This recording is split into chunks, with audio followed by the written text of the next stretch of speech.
मला कोणी विरोध केला तर शिवसैनिक पूर्ण हिशोब घेतील असं सत्तारांनी म्हटलंय। सिल्लोडमध्ये भाजप जसं काम करेल तसं आम्ही मराठवाड्यामध्ये काम करू असं अब्दुल सत्तारांनी म्हटलंय।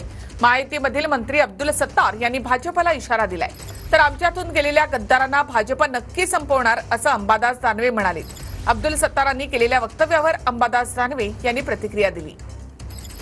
पण आता महायुतीच्या सरकारमध्ये असताना आपल्याच महायुतीचे काही पक्ष आहेत ते आपल्याला विरोध करताय, काय सांगतात? एक लक्षात घ्या, त्यांनी विरोध केला तर आमचे शिवसेनावालेही त्याचा पूर्ण हिशोब घेतील।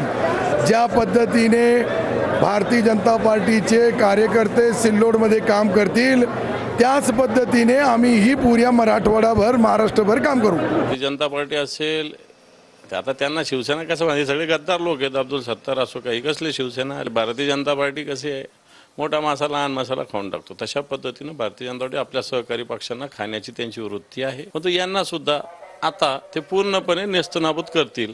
परंतु भारतीय जनता पार्टी आणि आमच्यातले गेलेले गद्दार भारतीय जनता पार्टी यांना संपवणारे स्पष्ट आहे।